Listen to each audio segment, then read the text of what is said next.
7 compétences très rentables en 2024. Bonjour à tous et bonne année 2024. Au moment où j'enregistre cette vidéo, nous sommes le 31 décembre. C'est le moment où tout le monde essaye de se fixer des objectifs pour améliorer sa vie. Même comme certains se fixent des objectifs où, honnêtement, c'est tout ce qui manque. Big up à tous mes frères camerounais qui sont dans les bars en train de chanter Je ne bois plus et on est dans 2 semaines.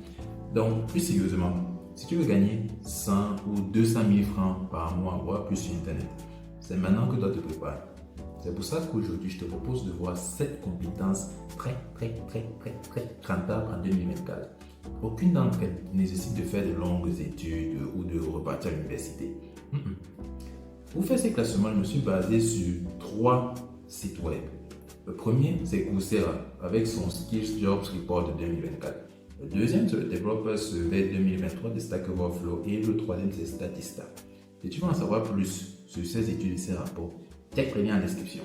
Par contre, je te préviens, si tu recherches quelqu'un qui va t'apprendre à gagner 1 million par semaine sans compétences, ou te montrer le hack ultime pour faire des milliers d'euros sans travail, ou la prochaine crypto-monnaie sur laquelle investir, tu vas mauvais endroit. Générique. Salut, je m'appelle Dieudonné Mbono Samba. Depuis 2020, je travaille en tant que copywriter freelance depuis Yaoundé. À mes débuts, il y a beaucoup de choses que j'aurais aimé savoir. Comment démarcher mes clients, comment augmenter mes prix, comment défendre mes devis, comment me faire payer étant basé en Afrique. Mais à l'époque, il n'y avait pas beaucoup de contenu pour ça. Et même aujourd'hui, en fait, il n'y en a pas beaucoup. C'est pour ça que j'ai créé cette chaîne. Si toi aussi ça t'intéresse et que tu souhaites apprendre comment gagner ton argent depuis la maison en Afrique, like cette vidéo et abonne-toi. Et si tu connais quelqu'un qui s'intéresse, partage d'aller. Allez, sans plus tarder, entrons dans le vif du sujet. Compétence numéro 1, marketing des réseaux sociaux et création de contenu. Pour la plupart des gens, TikTok, Instagram, Twitter et les autres réseaux sociaux servent à se divertir. Mais nous, ce qui nous intéresse là, c'est faire l'argent. Et s'ils te disent donc que tu peux les utiliser pour faire grossir ton compte en banque, tu vas quoi?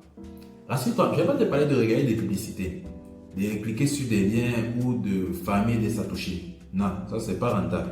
Encore moins de marketing d'affiliation et devenir influenceur.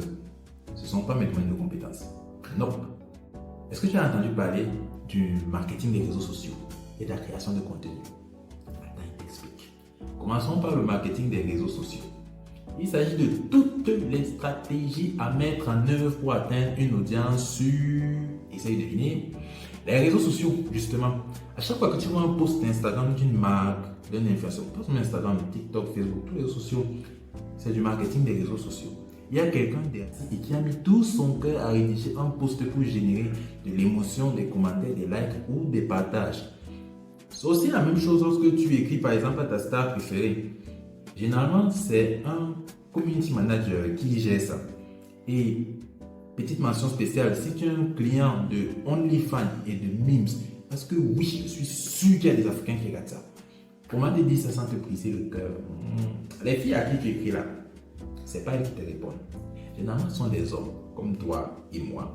Donc, c'est le métier qui répond à cette mail et qui te flatte des paroles douces.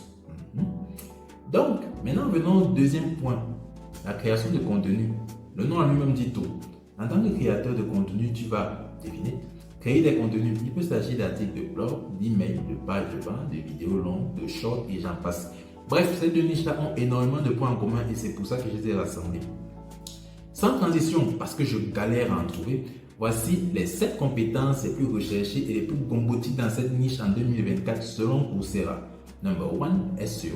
Number 2, la rédaction web. Number 3, media strategy and planning.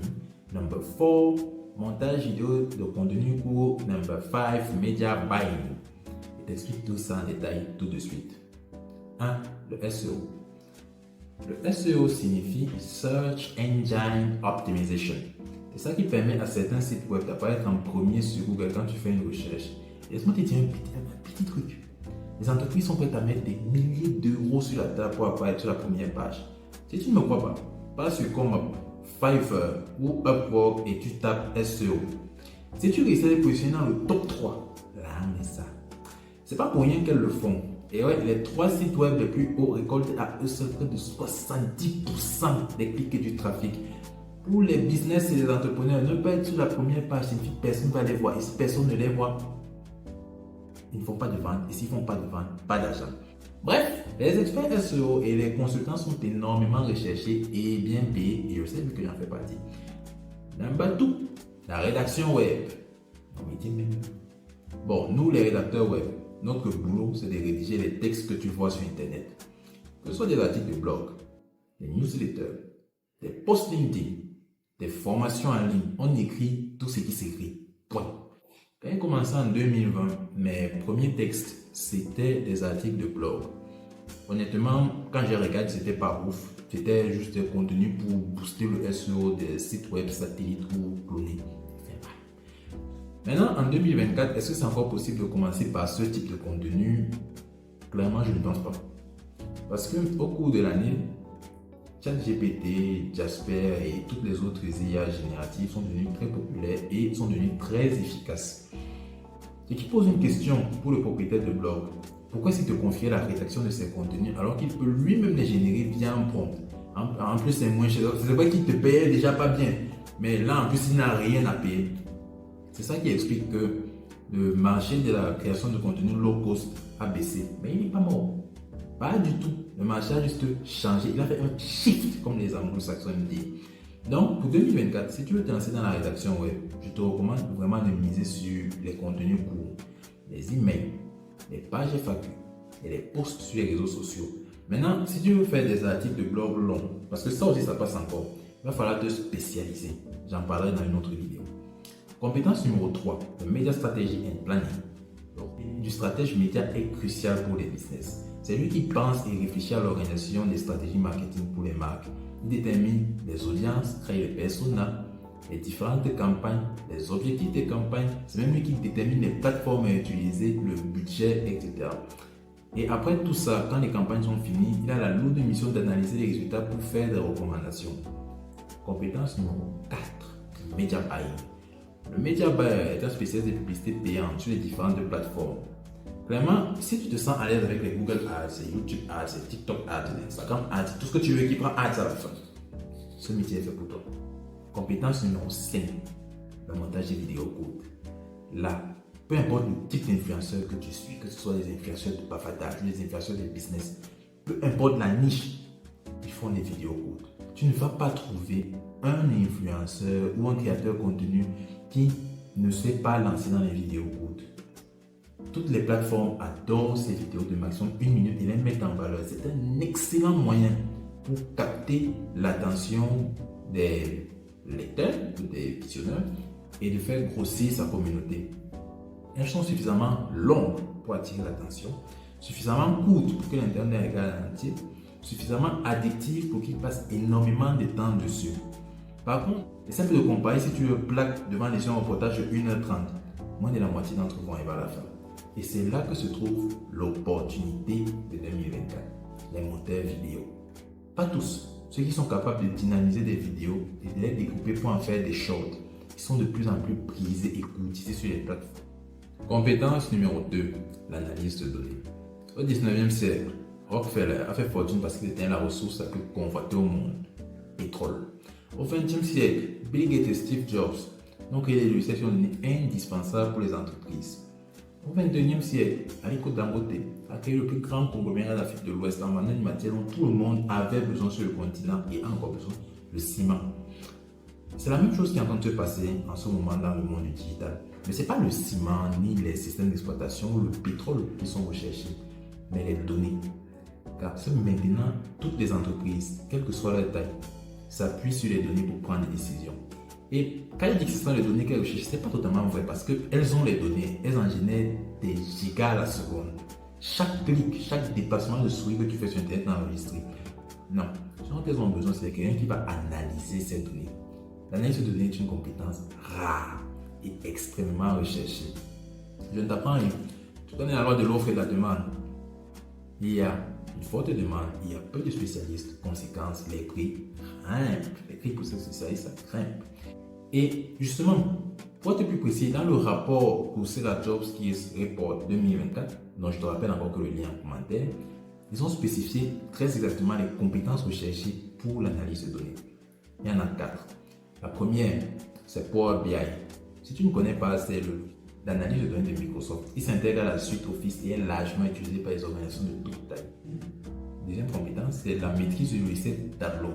Tableau Software, c'est aussi un logiciel d'analyse de données, mais qui mise beaucoup sur la visualisation. Ce sont majoritairement les petites entreprises et les entrepreneurs indépendants qui l'utilisent.